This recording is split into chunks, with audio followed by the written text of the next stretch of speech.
Welcome to our workshop for designing Filipino-themed monsters for RPGs. If you want to go along with the discussion and you don't want to keep looking at the slides, you can load it by clicking on the link that G&G shared on the event page. You can watch it interactively in your phones because it's a sway. You can also watch it in your laptops. But I will also be talking a lot, and as this is a workshop, feel free to interrupt me from time to time, you bastards. Challenge accepted. Okay. So we're going to start discussing. Hello everyone, my name is PJ, in case you don't know who I am. I'm also known as Nosfecatu online. I specialize in, well, Fourier transforms. Also, I specialize in writing about RPGs in the Filipino context. That's what I've been doing as Nosfecatu since 2009. Okay? Now, RPGs are a way for us to experience life beyond the mundane. We're preaching to the choir here, basically, right? We're all aware of how it allows us to be someone else for a few hours in a day, so that we can escape the realities of everyday life. But for me, RPGs are also so much more. Like, it's storytelling roots. It lets us use our imagination to explore the things that make us tick, the things that we hold inside ourselves. We aspire for heroism with our superpowers. We imagine doing magic so that we can solve things more easily. And riding giant robots is cool. Okay? On the other hand, one aspect that we can also explore with RPGs is our fears. Monsters that we fight or run away from represent that. And when we're dealing with RPGs, it's easy to just think of monsters as a bag of hit points that we need to destroy so that you can get those nice experience points. But especially as a GM, it makes it more interesting if your monsters fit into the milieu of your world. So when I started playing around mid-2000s, I noticed that there weren't a lot of Filipino monsters yet. Yeah, sure. Pathfinder, I think in its third bestiary had a Tikbalang and a Kawi from a Western lens. And there's the occasional Asian gem like the Berbalang and the Penanggalan. Those are very popular RPG monsters that come out in a lot of bestiaries. But as we continue to grow, our local community continues to grow. We're actually getting really big now in 2017. There's also an increasing desire to explore and confront our own local monsters. So, this workshop will basically dissect the idea of a Filipino monster. We'll try to figure out what makes a Filipino monster tick, and then the end result here is that we'll use this information that we have to create our own new monsters. So, the end result, the goal that we're trying to do here is to create a monster that's new, but it's still something that we can say it's Filipino. So we have three parts. First will be the boring part, the drawing board. What is a monster? What makes a monster Filipino? What are good examples of Filipino monsters that we can draw inspiration from? After that, we'll just go about our tools. I know we all come from different RPG backgrounds. I specialize in D&D. Older D&D actually is something that I've enjoyed recently. Pam, I think you're more of a World of Darkness person. You're more, Jamie's more Power by the Apocalypse. Although almost everyone knows D&D. Yeah, for sure. So that is the language, the jargon that we're going to use. But when you create your own monsters later on, you don't have to stick to the tools, the grave digging tools, so to speak, that I'm going to present later. And then in the last hour, we will focus on giving life to your monsters. We're not going to be so concerned with game balance. In my experience with writing monsters, the first draft is never balanced anyway. Okay. I'm gonna write that down now. Just so I can feel better. Okay. But we are concerned with making it fit in the world, and that is why we need some kind of rule framework in order to put it there. Okay? Do you have any questions, preliminary questions before we start? Cool. Yes. What system will we use to build the creature? I'm going to present a system that is very reminiscent of old school D&D. Mm-hmm. But your team, because I'm going to separate you into teams later, your team can choose whatever it is that fits best for your purposes. Mm-hmm. So if, for example, Pam is really good in designing World of Darkness monsters and she's more comfortable with that, and the rest of her team agrees, then you can create a World of Darkness monster. Okay? So let us begin. So, what is a monster? There are a lot of definitions for what these are supposed to be. But for now, the first thing we'll look at is the standard definition of what a monster is. So, by the way, this is an academic thesis, so please don't judge me for using Wikipedia. Alright. A monster is any creature, usually found in legends or horror fiction, that is often hideous and may produce fear or physical harm by its appearance and or its actions. Okay? It comes from the Latin word monstrum, an aberrant occurrence. So it's usually biological, and that was taken as a sign that something was wrong with the natural order. So the thing that sticks with us here is the aberrant occurrence. You can have a large tiger attacking your village, and you can call it a monster, but the tiger itself is a natural creature, and it is not a monster for our purposes. But if it shapeshifts into a demon that eats your father for the heck of it, just to instill fear in your soul, then that's a monster. Okay? So far so good.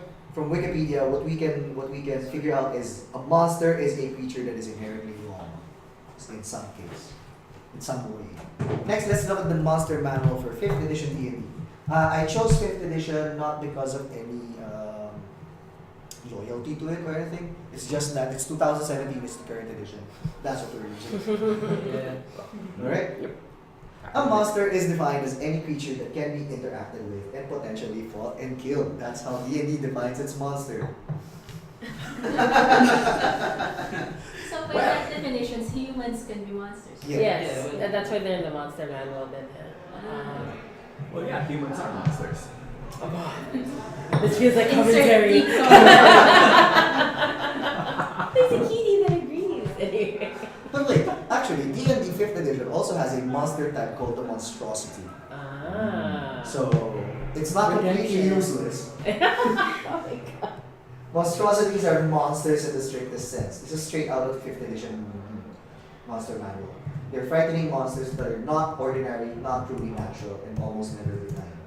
So, this confirms with our Wikipedia definition of a monster. That's a creature that's not quite right. So far we have a monster manual definition from a game designer perspective. We have the Wikipedia definition. How about other gamers? People like us. So I looked around the internet and I saw this nifty website called Contessa. So their website that aims to get more women involved in running, talking about, and creating tabletop games. So I felt like it was a nice website to look into. And sure enough, they have an article on monsters for one of their Halloween specials. They have one of their members, Stacy, says, "Monsters to me are perfectly ordinary people." So this confirms Carlos' definition. And they are people who can justify doing horrifying things. Another Contessa person, Stephanie rather, says, "A monster to me is something that abuses the idea of natural order in some way." This is very close to what we're looking for, right? Monstrosity. Well, Ariana I hope I'm mentioning this right if people from Contessa are watching and I mentioned your name incorrectly, just tell us. So, she says homophobia, sexism, extreme religious beliefs, things that influence how people can be monsters in her games are usually what she uses to define a monster. So, I suppose you can see where I'm going with this. We have a lot of key phrases here. Not truly natural, aberrant occurrence, physically or psychologically hidden use, abuses the ideal or natural order, or basically even the ordinary person doing horrifying things and thinking that person is correct. Usually when a person does something horrifying, it is in his or her mind, she is actually the hero of the story. Must resist political illusions. There will be, when we're talking about monsters, there will be, but we'll try to downplay it as much as we can. Right? So, no declaration of political affiliations here. Although we can talk some politics because monstrosities come out of politics. Oh yeah. So, a monster exhibits some prevailing error that makes it an anomaly to its world. That's why there's somebody there. He's actually the monster of the world. He's the one defying the natural order. One other thing about monsters is that they're deviants. They're people who don't behave the way that the social construct in which they live in expects them to behave. And this is actually a little bit hard to hear for me because I also see myself as a social deviant. I don't necessarily ascribe to what is traditional in our own cultures. Although I like reading and studying our cultures, there's a lot of it that I don't agree with as a moral thing, for example. But that being said, if I lived like in 200 years ago, I might have been branded as a warlock because of how different I am. So, but why does deviant behavior creep us out? Psychologists Francis McAndrew and Sarah Conke,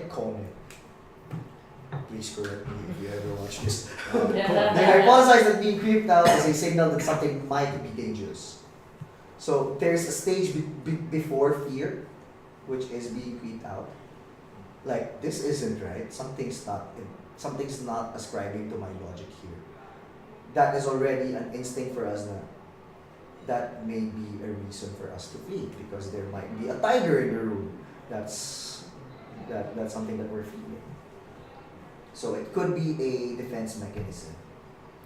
So for the long, like I mentioned, deviance is seen as monsters and evil, and conformity was good. So one example here is Frieza. Actually, that's one reason why I included Frieza here. Akira Toriyama manifests his fear in the form of Frieza. Basically, a white creature that is male but is very effeminate. So, to him, that is abhorrent to his idea of what is normal in a culture. So, creepiness manifests as a result of disturbing behaviors that do not conform to the norm of its culture. In essence, society creates its own monsters to control itself. People who rule a society will generally want its people, its members, to behave in a certain way. And sometimes it is in their best interest to create monsters in order to instill a particular behavior that they want their people to do every day. One example here is an excerpt for Bad Lady, which is a short story that I saw online. I guess I'll read it because it's interesting. I find him always in his bed, bolt upright, clutching the worn teddy bear his father had given him. Little heart pounding, eyes focused on shadow. A dark corner, an irregular pile of blankets. Bad lady! The bad lady is coming to take me. After all, he overheard time and again that the bad lady had taken his father. So, just because of that, the mother was able to create a monster for his child. For her child. Sorry, in my native language, pronouns are gender neutral. So I will make that mistake a lot. He has a huge bed. That's all. Right.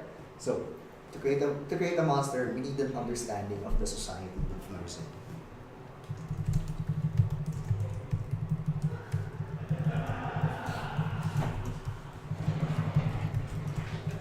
Now, let's localize it to the Filipino context. In our context, a monster, many of our Filipino monsters are products of our pre-colonial anxieties or our colonial social conditioning. A lot of traits, some of the traits that are actually seen as good for Filipinos are actually the reasons for us to create our own monsters. Pakikisama, camaraderie.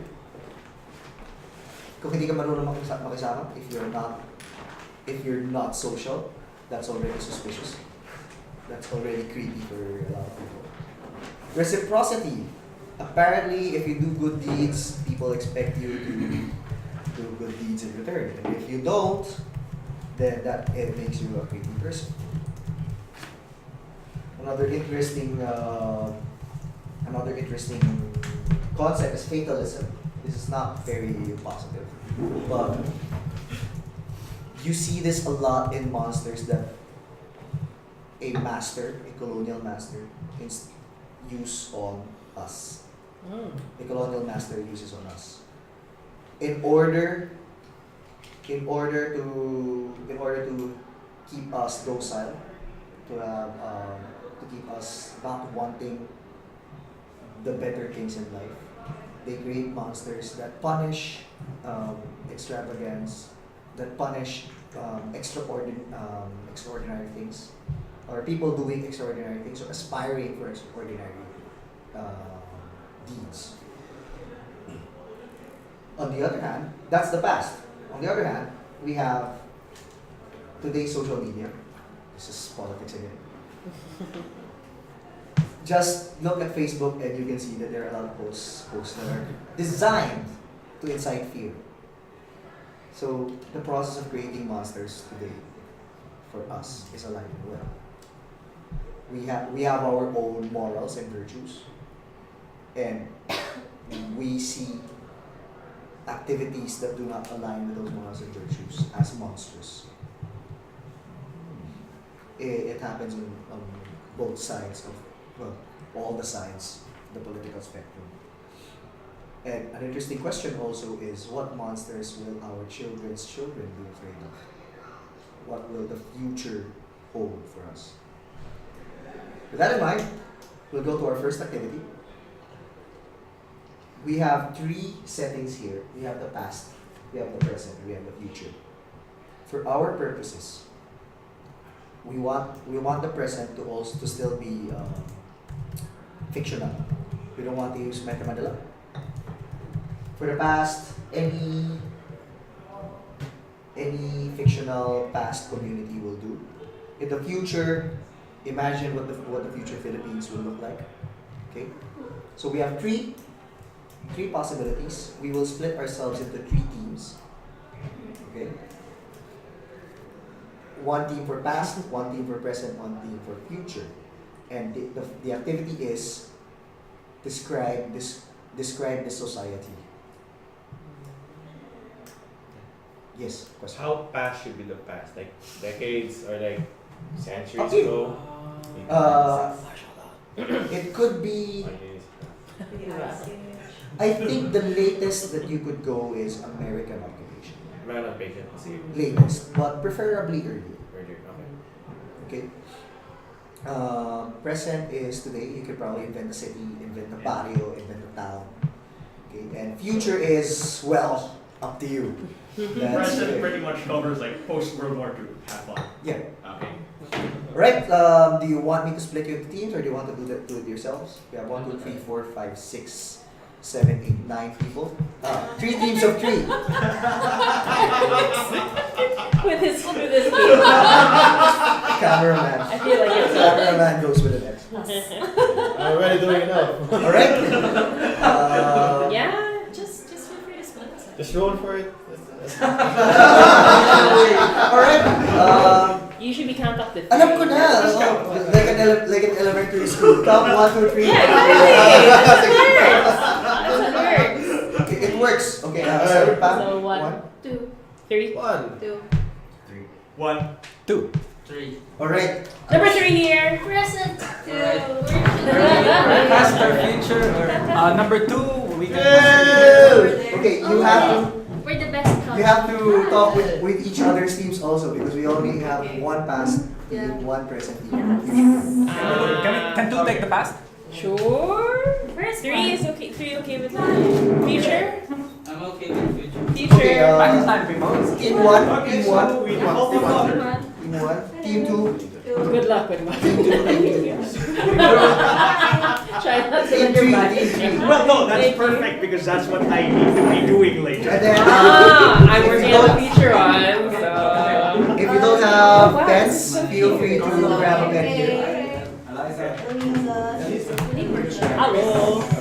Hey, I'm Jenny. Just get my share. Okay, think about the nuances of the culture in the context of what can we use to create fear. So, some of the common Filipino elements are already I here. hope that was okay. Another interesting element that you could use is Let's technology. go it. So yes, we all know each other. Like, Robert, It could be like like for generation. example, religion can also be used as a It could be crux. finally when you don't have Facebook now. I think we've been locked into past, present, future. It has to be. Jackie, are you doing future? Yes. Okay, so past, present, future. Yes. So we will allot 15 minutes for this. Okay, like what kind of monsters would be? Not a present? monster yet, actually, the culture. The culture, the Okay. culture. Got it. Fantasy. Okay, that's doable. Yes.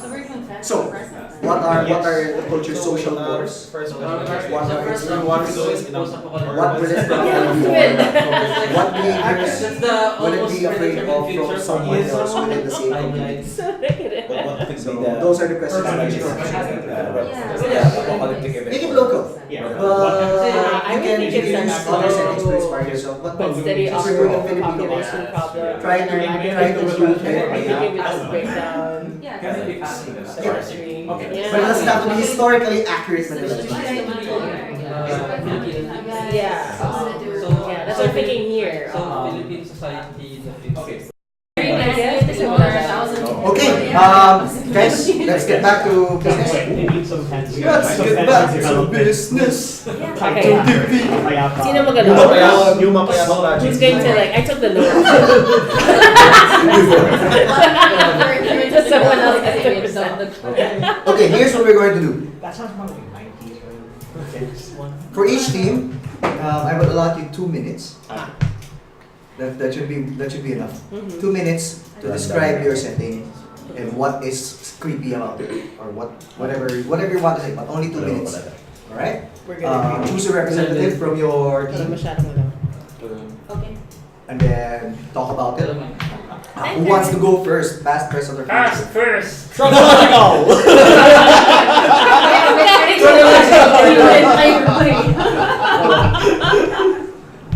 So past. Are you cool with going first? Okay. We're going to talk about it for 2 minutes, starting now. What's your setting, Haman? For 20 months, between 1762 and 1764, the Philippines was a British colony. Pwede naman mag-back up. The 7-year war ended in a settlement that handed us back to the Spaniards, but that was another world. In this world, we remain the British colony. The year now is 1896. There are stirrings of revolution. A shadowy person in the background known only as Simon. And there are so many fault lines for conflict here. Because the British brought in their whorish, strange, deviant religion, this Anglicanism formed by a horny king. They have brought in the most terrifying thing of all. At least terrifying to a Spanish-inspired patriarchal society, because this is Victorian England. They are ruled by a woman. And it's not like the Americans, who at least when they invaded pretended to be like, you will be our little brown brothers and we will raise you. No, this is the British. The British are not hiding the fact that they're imperialists. They're like, you are not our little brown brothers. Kneel. We're going to treat you like Class society. Meet the new boss, same as the old boss, but not Catholic, and a matriarchy. And we're steampunk. And because on top of all that, they are raping our natural resources. All of our copper is now being made at the foundation of a global steampunk empire on which the sun never sets. All right. Stop that, everyone. Oh, I mean, Right, we should present make and it future. sir. You can go. All right, present. Not that I was gonna top that. It's like you just like very simple concepts. Just setting your expectations. But we decided that we weren't going to focus on a country, but a place. And the place that we came up with is actually a little city, Mapayapa, New Mapayapa Project Numa. It's a tiny town, and the main problem with it is it's now facing a massive urban encroachment. So you have this massive city coming in and just eating its surroundings, because this city happens to be one of the unlucky ones in the beginning. You have the capital that's like right here, and the capital is constantly expanding. Now, one of the main reasons why this encroachment is so serious and how it was so successful is it's doing something unprecedented in the Philippines. We as people, we like to say, you do you, everything will be fine. I don't quite understand, but if it works out for you, great, wonderful. But the people behind this urban encroachment, those nameless, maybe they're priests, we don't know, but a lot of it can be open to however we want to spin it. But they have so much power behind them, and that gives them the power to dictate that you're wrong. We are progress. We are the ones who can make everybody succeed. You want money, you want glory, you want power, you want salvation for your soul. Follow us. Because we're always growing.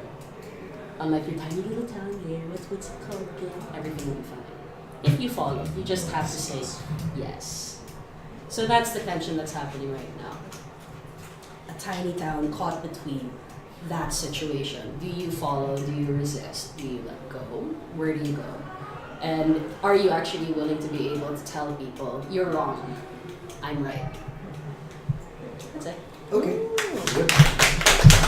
So finally, we have our future people. Needs more sleep. The year 3000. We will support you. For the year 2000. The year is no. We're gonna Alright, start. Okay, we're going for a vague future because we are going for a post-apocalyptic setting, which is the standard future. Standard future.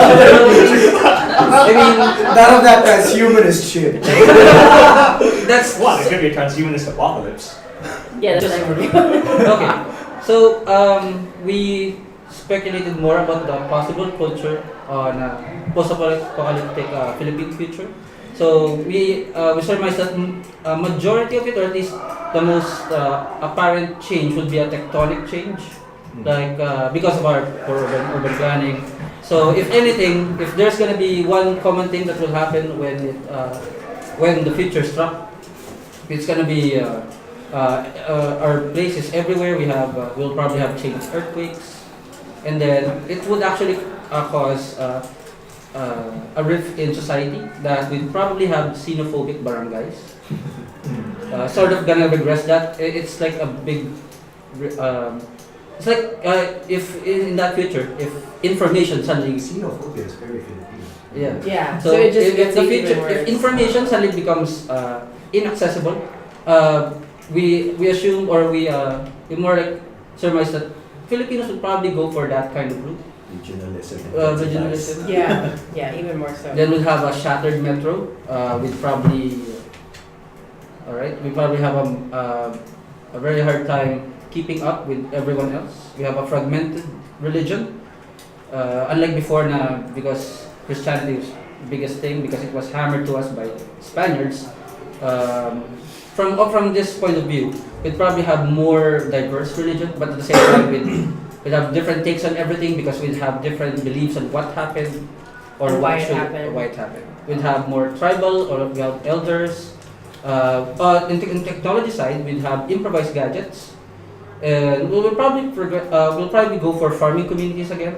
But we have this thing that we'll probably go for a binary belief, a schism to what happened in the post-apocalypse. Either it's a climate change, or something else, or something. Okay. Great question. The future is bleak. Yeah. Yeah. That's your attention. We tried to So make now something positive, we but- have our base cultures from which we will put our monster. Now, one of the features of a monster is type, is that it is an aberration. It doesn't necessarily subscribe to what works biologically, although you could factor that in. Like if it's a man-eating monster, for example, it tried to figure out how it survives if there's not a lot of people in your post-apocalypse. Like, does it really derive sustenance for it, or does it do it out of natural instinct? In order to look at monsters, in the monsters you're going to create, one of the things that we could do is look at existing monsters. So with that in mind, Oh yeah, here, sorry. We can. with that in mind, let's explore some iconic monsters. Oh yeah. We'll figure out why this is a Filipino monster, why we created this particular type of monster, why this society has it, and how it has evolved over time. One of the first ones is the tikbalang. Everyone knows what a tikbalang is, right? No need to explain what it is. We have actually humanized a tikbalang. If Sky World is to be believed, you're familiar with that particular comic. Alright? They're basically long-lived forest-dwelling noble savages with bows. They're basically elves, right? With horse heads. But the root, Filipino Minotaur. yeah. Or centaurs. They actually don't have a lot of centaur characteristics, interestingly enough, other than the equine connection. And they tend the most. And the sexy Their roots are actually more monstrous. Yeah. If you look at the research of Maximo Ramos, I guess he would be comparable to our Tolkien. Mm. He actually classifies the tikbalang as a demon. Mm. So that's interesting. His classification of a demon is different from what we understand as demons as Catholics. He focuses more on the trickster parts, but it can be fooled aspects. Uses magic. We have reason to believe that the tikbalang is pre-colonial. There is mention of the tikbalang even before the Spaniards came. But interestingly, we did not have horses prior to the arrival of the Yeah. Spanish. So where did we get that from? Yeah. So, if you look at the Aswang project, he has a theory that connects the tikbalang to Hindu god. An aspect Yeah, I of- noticed an that a aspect lot of them. Brahman. They show a lot of the monsters of Filipino connected to. But I am Indian- not so sure. I am not so sure that connection is strong. Yeah, it seems like a bit of a stretch. Yeah. Like did we have a lot of connections with Hindu? Just the visuals, actually. The actual tikbalang acts very differently from God. So I don't think it's a connection. One thing though is that pre-colonial depictions of tikbalang does talk about a head that is long. Oh, So it not could necessarily be a horse. that it was not a horse before, and it was just the equine characteristics were just ascribed to it when the Spaniards started raping women on their horses.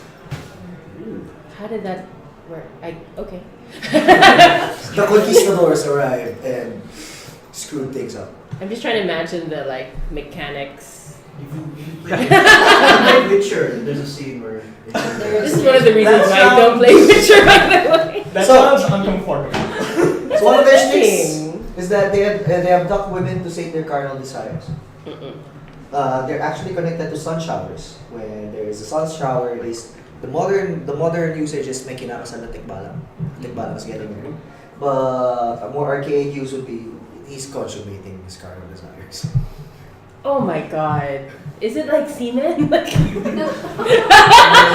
don't know.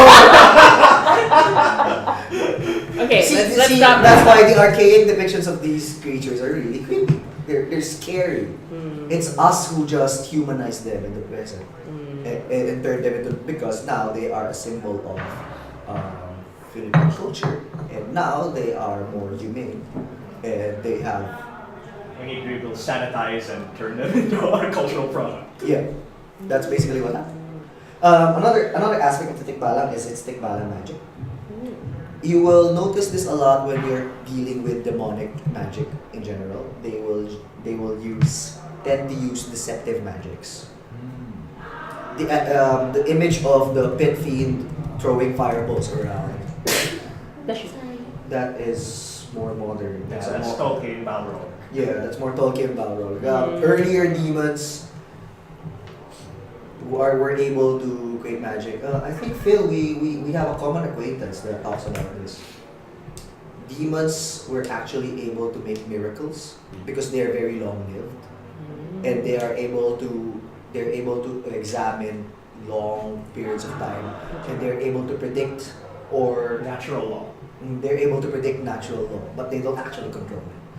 So, tikbalang magic is deception. It's why he's very oftenly classified as a demon. But the tikbalang can also be outwitted. There is the story of you wrestling the tikbalang and finding the golden strand of hair in his male and using it to control him. So, in that sense, they are comparable to Genie, which are another not quite demon, but close enough type of creature. So that's the tikbalang. Let's look at the capre. Capre, everyone knows what capre is? It's a tobacco smoking tree giant. You can also reclassify it from a giant to an ogre if you want it slightly smaller. Depends on what you want for your meal. And the scent of the smoke from its tobacco can cause amnesia. Now, there's an unverified hypothesis that the capre is a colonial monster, that it was invented by the Spanish friars so that our ancestors would not help any escaped African slaves. So, Oh wow, that's disgusting. Sige. Because they were tall and they were tall and And dark. dark. that's racist. Yeah, it is very racist. So depressed. Where's that unverified hypothesis from? Like, where did you usually read that? It's something that comes up a lot, but doesn't have Citation needed. Yes. Because I also keep Or hearing this history. in my Filipino So folklore classes it's at an UP. academic post then, if that's the case. Yeah. Yeah, because I don't remember any citation either. Yeah, there's no active citation. Yeah, I keep hearing Yes. that in class, but never with text citation this stage. That's why I actually wrote verified. Verified definition. They also have an otherness to them. They're very, very hairy, and because of that, he would smell as you would expect a hairy person in the Philippines to smell. He's a shapeshifter. He turns into goats, turns into pigs. Usually does this to evade attack. He's also known to turn into a bamboo stalk. And he abducts women to save carnal desires. Also, Seeing a pattern here. seeing a pattern. Now, let's look at the duende, the nuno sa puso. Oh wait, sorry, 1 second. So the capra shape shifts into what usually? Like Pigs, Pigs, goats, Okay. bamboo. Okay. Or sometimes it blends into the tree that he's sitting on. Yeah, although that's fairly modern, I think. Ah, okay. Okay, modern, the tree part. Okay. They've always been associated with trees, with large ancient trees, mango trees in particular. They're actually one of the few who are not that associated with baleta trees, but Yeah. mango trees. Yeah, what is it with baleta trees being a thing? It's basically our weirwood tree. Yeah. Just looks creepy. And, you know, One popular hypothesis is that they are a fake crossing. They Yes. are. They're a spirit house. That's why if you look at the very big balete, they have compartments you can visibly see. I actually went to a folklore talk, forgot the name of the woman, she's PhD. She made it her life goal to try to figure out all of our urban and folklore legends and put them together. And she showed us some very interesting pictures about the balete tree in Bacolod, several. Apparently down there you're supposed to have some sort of ritual to take a picture of a balete tree. Else it won't let you take its picture. And that's why all of her pictures were blurred because she forgot about the ritual. That sounds legit. So it was pretty cool. Yeah. And that's the fake crossing is the most popular Yeah. theory behind it. And there's actual scientific proof for it too, because balete trees eat into buildings. They grow and they kind of just cling and then they, so there's a lot of Actually, start life as a parasite, I think, for another tree, and they eventually kill that tree. As they take over. So there is some cultural proof to why we get so creeped And out. they're one of our most sacred places. Yeah. Okay, the duende is actually a fairy of earth. My preferred term for it is Nuno, actually, because duende will remind us of the fantasy dwarf. And within the context of an RPG, Yeah. that's what you'll think of, but they're not dwarves in the Tolkien sense. But it's weird because when I see it online, they kind of interchange. They kind of see the Nuno as a different thing from a duende. Like, how does that? There are some nuances to it. I actually have some reference books here. We could look at it later. But generally, the Nuno is the one that is associated with the anthill. Okay. The duende appears more often elsewhere. Although they can also have their not anthill, termite mounds. They're bigger. And who are the ones who take care of the houses and stuff? Another dwarf type creature. There are a lot of them. Okay. Okay, they're very small, so you can step on them, and they'll get angry if you do that. That's where the tabi-tabi ball comes from. You're asking for their permission, especially when you're near their house. You don't want to step on them, but you can't see them. So you say tabi-tabi po so that they can move away. They are a creature of reciprocity. What do I mean by this? They're actually a type of monster that will be nice to you if you are nice to it. So there's the concept of social bond. Excuse me. Social bond between the dwarf type creatures, the duende type creatures. Let's call it a gnome. Gnome is closer, forest gnome. Okay. Between the gnome type creatures and the people that live near. Another thing though is that it is commonly referred to as the true landlord of the earth. You need their permission before you do anything with your land. Okay? But noting that land ownership is actually a colonial concept. Yeah. Prior to the arrival of the Spaniards, We didn't have.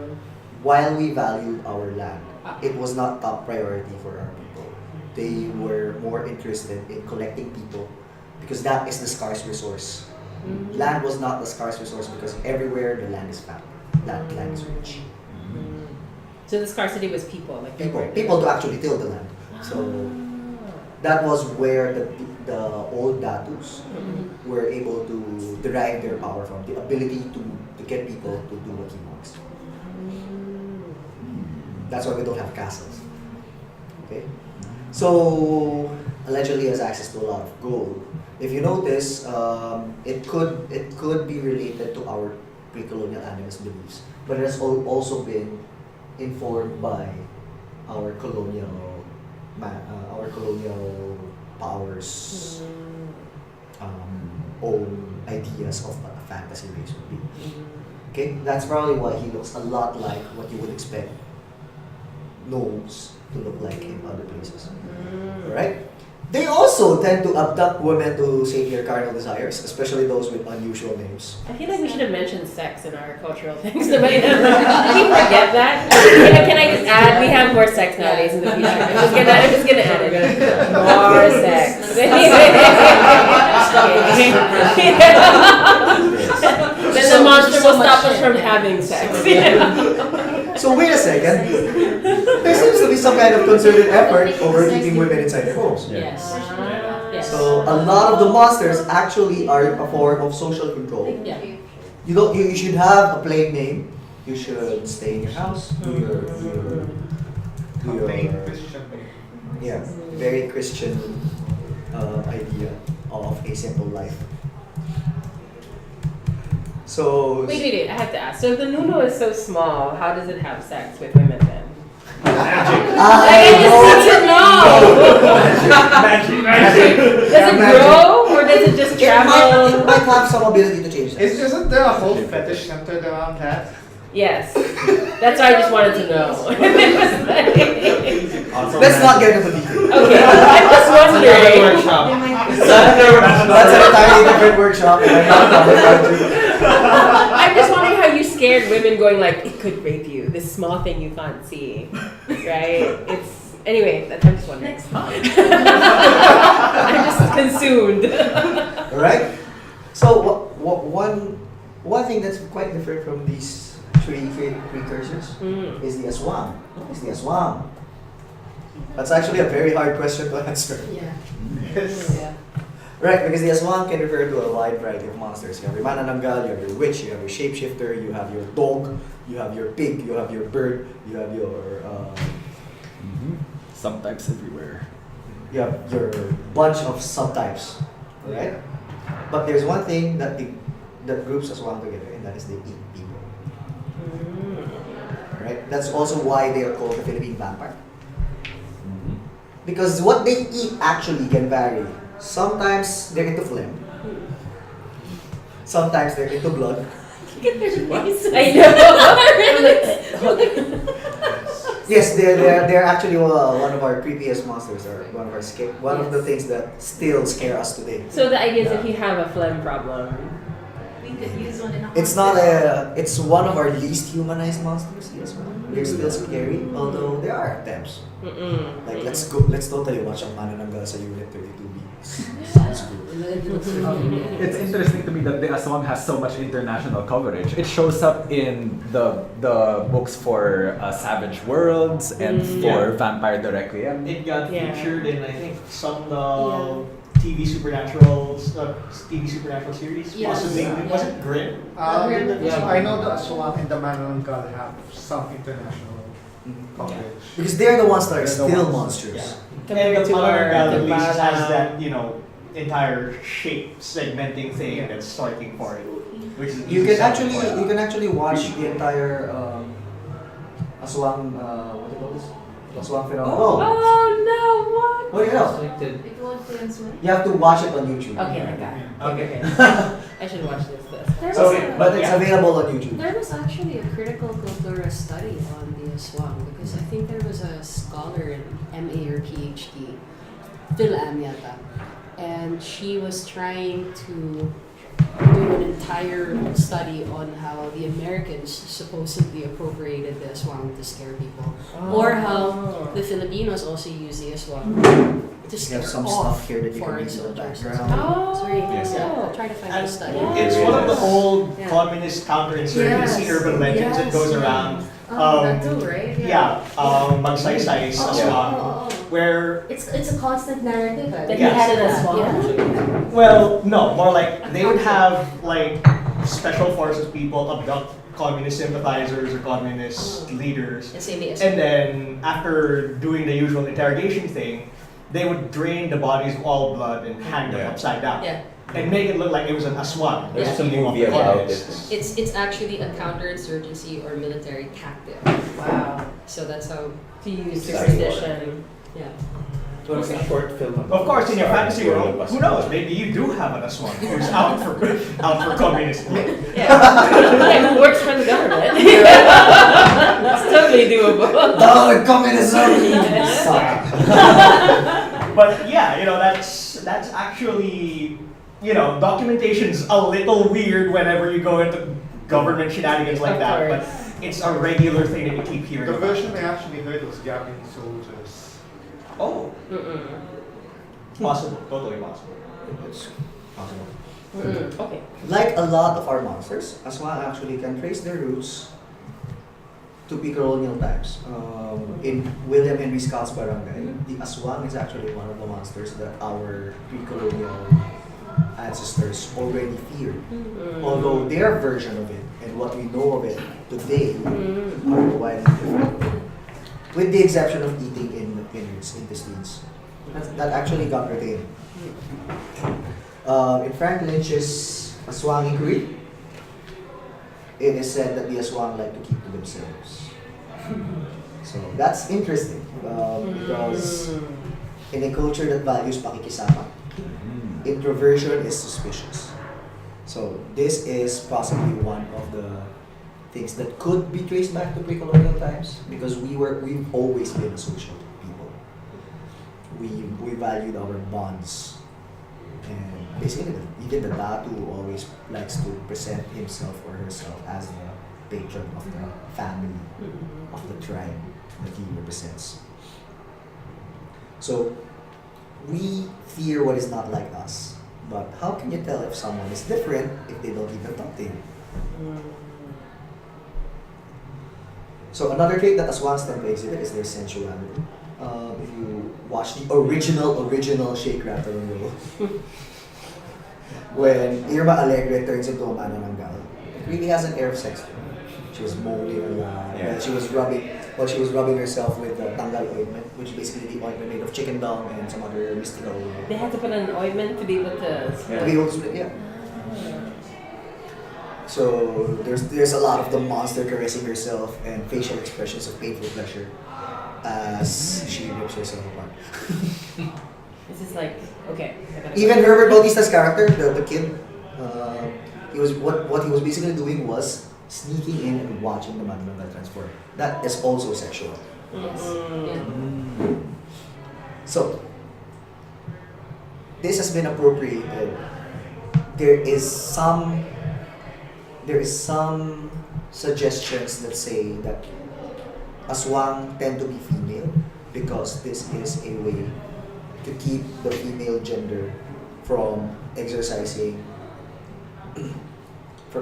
economic practices outside of the domestic home.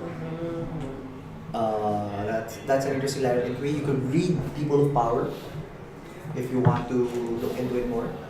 There's a chapter here on the witch, which is the aswang as a witch. But either way, they are shown as sexual because I think it's because our conservative culture does not like to talk about sex. So someone who is overtly sexual is suspicious. So interestingly, we don't talk about sex, but we really like it.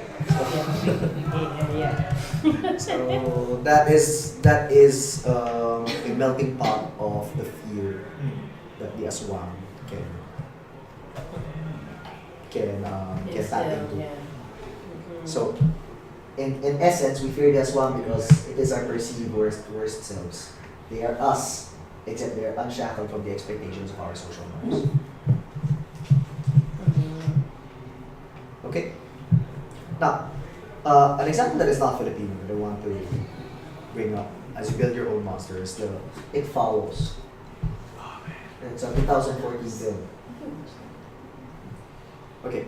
I really enjoyed it. There's a monster there called the Follower. Have you all watched this? No. You can spoil it. Well, you can spoil me. I'm not Yeah. going to watch it. Yo, Unless I go like this. The basic idea is this. There is a monster called the Follower. Okay? It kills people who have sex with certain other people. Certain? Okay. Yes. People are already being targeted by the Follower. It's like an STD? I saw the trailer. Exactly! Yeah. Exactly! Magical stalker, the STD. Exactly. So that's why. In order to save yourself, you Yeah. have to be down the list.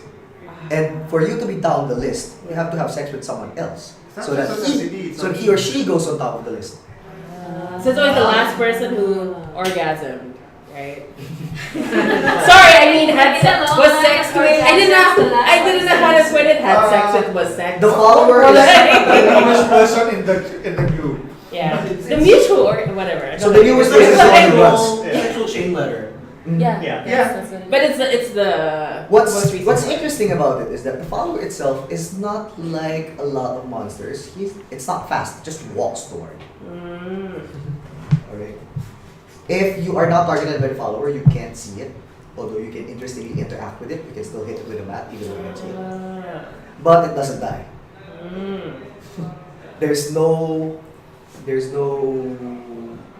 the whole movie, there's no way that they found out to make it die. That really sounds like an STD. That sounds like people who say once you get it, that's it. You know? You're never gonna be able This is not to. working. That sounds like a lot of fear tactics. So yeah, it is actually a fear tactic. Yeah. It symbolizes the modern fear of sex that society wishes to instill in teenagers. Yeah. Right? Because yes, you are being hunted down by an immortal monster that wants to kill you, that looks like the worst personifications of sex because she's always she looks different each time, but she's almost always naked, peeing while walking, and disheveled. Yeah, like doing something disgusting. Doing something bodily disgusting. Not entirely naked. She has clothes on, but it's not attached all the way. Always the shadow. Yeah, it's always the shadow. So like being she unkept proves- and not controlling yourself. Or, So basically, it is a representation that if you engage in premarital sex, you will die. Now, I like the movie because it is a new monster, and it does reflect our look current into- culture. look into the idea of where do monsters come from. It comes from the fears of its society. Okay. So, when you're building monsters, you have to ask yourself these questions. Why are people afraid of it? Alright? In the real world, in a world that we hope don't have monsters, or in a world where we just believe in monsters, they're just basically thought forms. They're personifications of ideas we believe in, specifically fear. So the monster as a meme. The monsters are good. It's a dark area. It's interesting to note that specific fears change along with our society. So you may be afraid of premarital sex right now, but 50 years later, with better healthcare, I guess, people are not so afraid of it anymore. But the monster itself morphs into something else that people of that era fear. So that could be useful for the future people. It's not just our monsters. In the old Spider-Man comics, it was a radioactive spider that did it. In the modern ones, it's a bioengineered spider. It is? Which one? Some of the movies have some of the that. movies have that. The Tobey Maguire one is a genetically modified super spider. Right. Instead of radioactive, right? Because nobody's afraid of atomic power anymore. Yeah.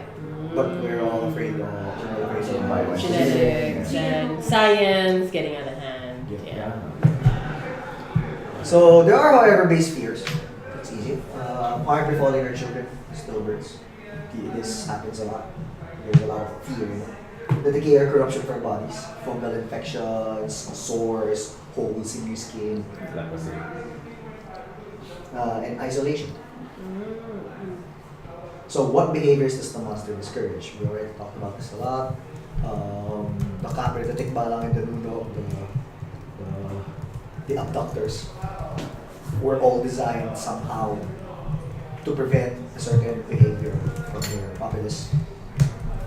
And finally, what creepy behaviors does it exhibit? Is it like the follower where it represents what you're afraid of in the worst way? Is it like the aswang who represents yourself if you were unshackled? Is it the tikbalang and a slong? Because I did my undergrad thesis on the development of the devil figure and how he is a face of evil, right? So if you look particularly in America and in Europe, they used to really scare everybody with Satan, right? They'd always say the devil's going to eat you, etc., etc., etc. But then as the Protestants moved in and biblical interpretation started becoming more individualistic, you suddenly have people saying true evil is in the face that you recognize, and that's when the devil started developing human qualities. So that's one interesting case. And when you move past that and it became an issue of science, people stopped talking about the devil, and that's when they started talking about monsters as a whole in newer cultures that were also affected by Christianity. So I guess that's a really good example of how we could break that down, because what you're afraid of is visceral, and then there's also the idea of evil, which is something you should be universally afraid of. So what does a society find evil, and how do you put a face to it? So that's another way. So, for us Filipinos, a lot of the things that we find creepy are introversion, dirtiness. We like to take a bath a lot. Yeah. So that's where the saliva, sweat, eating phlegm. Yeah. That's where this comes from. Slimy hair. And then there's also sexual proclivity. Could be less of an issue in a pre-colonial setting. But in a Catholic Philippines, this is very much fear. And non-spirituality also. This is actually across the board, even before. We embrace Catholicism so well because we were a spiritual people even before them. We like the ostentation and the feeling of belonging of religion. So someone who is not religious will probably be suspect. Okay? Now, originally my plan was to pause here and have you discuss your monster concepts, but we're a little bit late. So what we'll do is I'm going to go through this really quick, understanding our monster parts. I'm going to talk to you about one system that I know, which is old school D&D, and how to create monsters from that. But you can choose to ignore this part if you are already set on using another rule system for your monsters. Okay? So, old school system. When you have a concept, the first mechanical consideration you have is to determine its hit dice, or HD. Basic idea here is more hit dice means more hit points, and more hit points means harder to kill. Therefore, it will survive more rounds, and it has more chances of killing your players. Okay. So it's basically power level. Yeah. So one thing that you could do for hit dice is to think of it in terms of power levels. Now, we're not into game balance here, but we are into consistency. Yes. Right?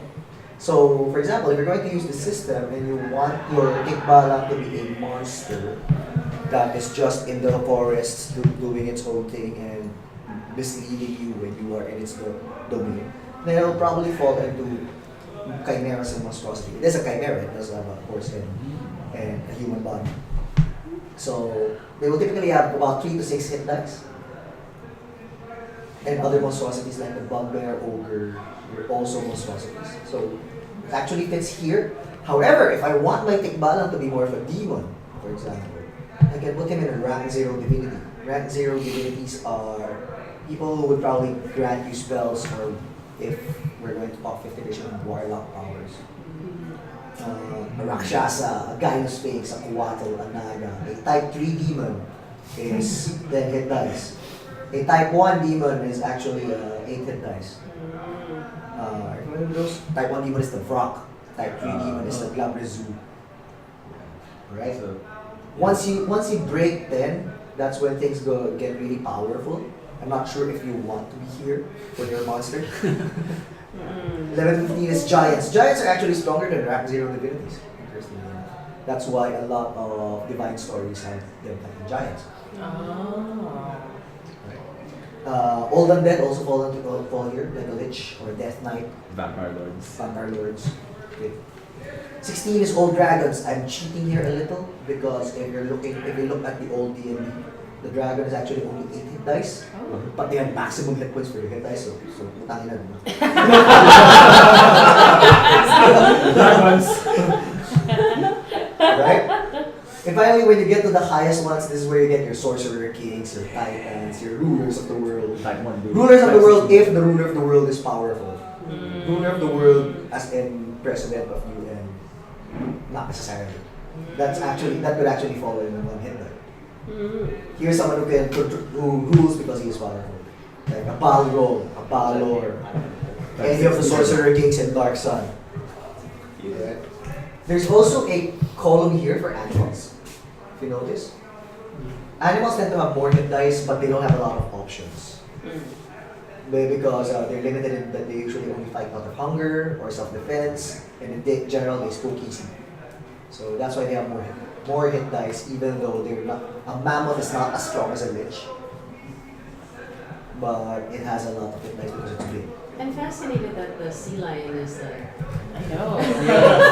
That's a Are style. we talking about the Singapore? Yeah, that one, like- the Merlion. Okay. Oh, the Merlion. I'm flashbacking to my youth. Anyway, like, Okay. along with the Medusa. Okay, everything else can be very descriptive actually. For speed, just related to human speed, you can just say the wolf is 1.5 times as fast as a human. The shark can swim twice as fast as a human. So that's easy. Armor class can also be done descriptively to make it easy to convert to your preferred system. So you can just say he is unarmored. So there's already an understanding in 5th edition that that's AC 10. He's wearing plate mail, that's AC 18. He has a shield, that has an understanding, depending on your chosen game rules. Okay? I'm flying through this because you might not even use it. But these are considerations when you're putting it into your RPG. Okay? So some examples, the bandit has AC, leather with high dex. So automatically, if I'm using, this is from Lamentations of the Flame Princess actually. Leather, high dex, that's probably 16 AC. Right? The crocodile is as strong as hide, so 15 or 12 in 5th division. The knight is wearing a plate armor, so you already know that's it. You don't have to describe it with numbers as well. Okay? Damage. Monsters commonly have multiple attacks per round. Favorite is Claw Bite. I'm sure a lot of you will Yes. Best of bite, claw bite. No, my favorite is every time they hit the monster, it turns into 2. Right, Phil? More That's claw my- bite. That's my favorite. Right. Here's an info chart to quickly figure out damage Yes. from an old school D&D perspective. 1d4 is a minor weapon like dagger. 1d6 is a small weapon like a short sword. 1d8 is your most of your weapons. 1d10 is your big weapons. Right? 2d6, 1d12, mga anime-sized weapons na yun. Sobrang lang. Right? You have your, I also included 2d8 here to talk about the giant clubs. Frost giants actually deal more damage, 5 to 30 if I'm not mistaken, so that's 5d6. Wow. Very strong. Yeah, and OSR-wise, yes, you That's a understand lot. why they fear the giants then. And then animals. Animal damage is interesting. Claw is usually 1d4. If they have huge claws, that's when they change it to 1d8 or 1d6. 1d6 is your typical dog bite, also your wolf bite. Anaconda bite is 2d4. A lion bite is 1d10. Getting gored by a rhino horn is 2d6. And getting bit by a shark is 3d4. So that already gives you an idea of how much damage you want your monster to do. Optional, saving throw. Generally in an old school system, if it doesn't say saving throw, and you know that it has like X hit dice. 8 hit dice, then it saves like a 8 level fighter. So you take your whatever saving throw values the fighter of 8 level would have. Table. It also applies to D&D. If you say 8 level fighter, you have a fair idea that's probably plus 6 strength. 64. Yeah. Plus 6. So it's easy to convert is what I'm saying. Otherwise, you can also add in something like saving throws, magic user. So he saves like a magic user, like a wizard. He's not very good at strength saves, but he's good at intellect saves. Or saves as 10 level 2. Alright? As a bonus, if you say that it's a magic user, that can also inform the GM who will use your stats that it might do melee attacks as a magic user, aka not very well. And finally, special abilities. Here's where your creativity The will- fun part. The fun part. It's also probably the broken part. It's where you will break your monsters. Some examples, the umalaga, it's a spirit that takes on the form of a snake. Its bite is more poisonous than normal snakes. On a failed save, a bitten opponent dies in 1 minute. In terms of rules, they're like, what type of save, right? And I didn't mention, but that's because we're not here for you to use it in a Specific setting. Or system. You're here so that you can go, oh, that means empowered by the apocalypse, I can just Make that a 7 to 9 consequence or a hard move. Yeah. Okay. Or the red dragon can breathe fire twice per day, dealing damage equal to its maximum hit points. Successful save adds this damage. You already know that's reflex. Or save against breath weapon for old school use. Or defy danger. Or defy danger. Okay. An interesting spellcaster hacks for this is a quick way to build a wizard is to treat them as a monster with 8 HD as a match user. 8 level wizard, 8 HD. Now in old D&D, HD is always the except for character classes. But what you could do is whenever he casts a spell, you don't even have to have him prepare spells. Subtract 2 times spell level from his hit points. This actually represents the magic Channeling, burning through life force. but also not having as much hit points as your typical 8-hit die monster. Okay, and now we go on to the build. Alright. You have your culture, you have your tools for how to build. Figure out, you go back to, you can actually access this way, I linked it in the event page. You can look into, where was it? This one. These 3 questions and dedicate the rest of the time. I'll probably get us to extend about 10 minutes. Into designing your monster. Talk about what your monster is like. Have very rough stats, not necessarily good stats. Yeah. And then we'll discuss it to end our workshop.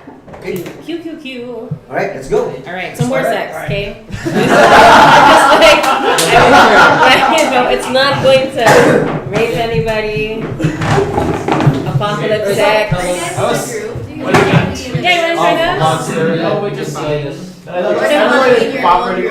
will allocate 15 minutes to your design of the monster.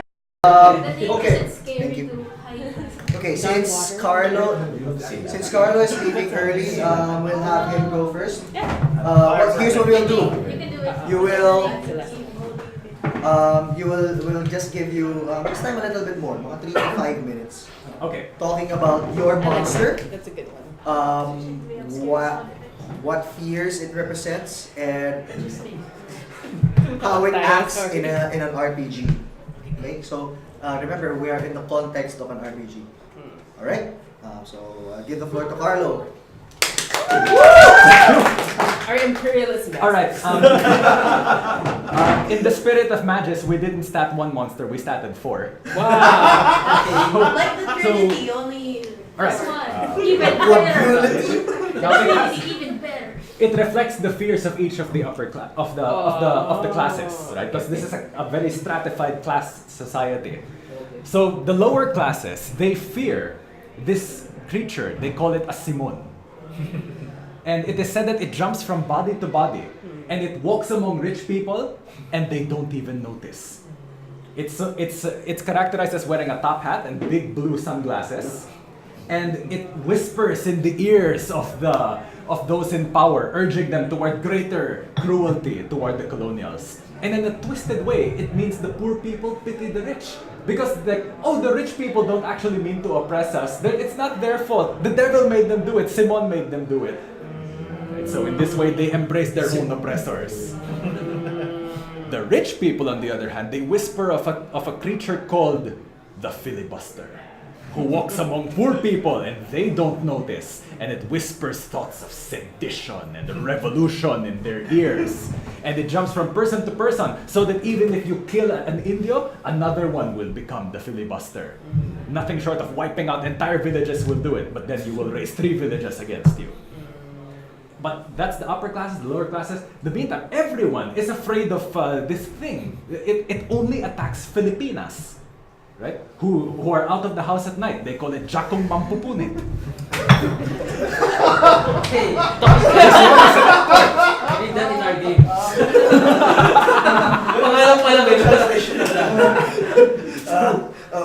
Gary is asking for an English translation.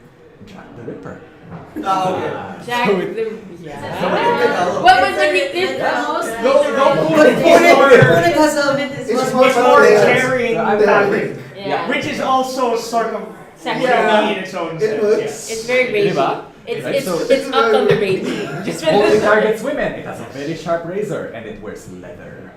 Okay? Because This one, it's an So you import. can't trust leather, Right? right? It came in with the British colonizers, and it's called Jacko, and they say, kill one, he'll appear another time. Yeah. And on top of all of that, the aswangs are back because someone is out there and it's sucking the blood of all the foreigners. Okay? And of course, the grand trick of all of this is that all four are the same creature. It's D&D 5e. It's a vampire PC who is a multi-class assassin, great old one's warlock. Oh, sorry. Variant human with the haunted one background from Curse of Strahd, and its opening feat is inspiring speech. So it's a social monster, and on top of that, it has the ability of the ghost from 5e to possess people. So kill its host, it will just jump. And the thing is, people suspect it's a warlock. The lower classes, they think Simon is a fiend-worshipping warlock. The upper classes think that, no, the filibuster, he worships the aswangs, the archfey spirits of the Philippines. What nobody actually knows is that it's a great old one's warlock who worships Queen Victoria. Dun, dun, dun. The colonizer. And that's our monster. No one knows its true name except us. We call it Gobernador. Oh, nice. Very good, very good. Who wants to go next? Present. As you see these alternative realities. Give it to Rachel. You're familiar with Rachel. All right, sure. Yeah. So I'll take care of it. I'll send the stat back to you later. Okay. Sorry. all right. Yeah. And you wanted to illustrate it, right? Yeah, sure. Well, I could put it up. Wait. Let's start with Pam. Our monster doesn't actually have a name yet because, for one, we got stuck on it. But for another, it's because it's an app. And its primary job, its primary motivation is that it actually preys upon you the moment you get connected to it. So you download it into your phone. If you delete it later, it'll come back because you touched it. So the moment you actually got it, which will usually happen. There's your Google Play. It's right? Google, right? And No, you probably got it off some other app store. it's supposed to be a messenger app because the primary fear that we went for, first we were thinking maybe it's change, maybe it's responsibility. Then we realized that it's isolation. Nobody likes being alone. Everybody likes being connected. Everyone likes. Yeah, and that's the weird part. Now we have technology to talk to people from all across the world in like 1 second, right? We have the technology to interact and see them. We have the technology to not leave our house and not socialize in person. So in a way, like we can say that we are talking to all these people who are not here with us. And in a way, like this kind of technology, this connective technology, actually makes us more alone than ever. Yes. And you're not talking to the people you think you're talking to. You're talking to the app. Yeah. What it does with what you tell it. Yeah. Yeah, you're talking to the app, so you can actually make an online friend on this app thinking that it's a real person, but that person's already dead because the app already took all of its basic identities, its memories, its photos, all of its social media platforms, everything. It's assimilated that person into the system. Or a ghost of that. Because if you really think about it, if you suddenly have a friend who somehow got photos from you 5 years ago, being super fucking drunk and cursing your boss out and decided to post it, you'd be pretty freaked that your life is falling apart, right? And what if that friend keeps doing that again and again and again, suddenly digging up maybe your social security number or your everything? So how it manages to win at the end of the day is after spreading all of this misinformation, after tricking you, it may end up asking you the question. That's actually the final move of that. We haven't managed to articulate the question yet, but it could be like, is this really what you want your life to be? Are you sure you're happy? Are you happy with how people see you? How are you feeling right now? Existential question. Right.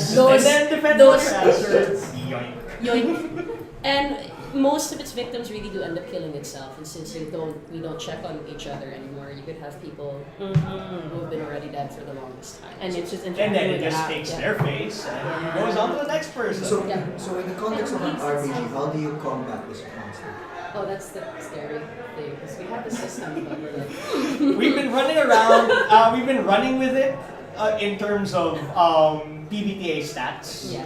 So players get creative on how the hell you want to work on the app. But PBTA stat-wise, instinct to feed on the disconnected.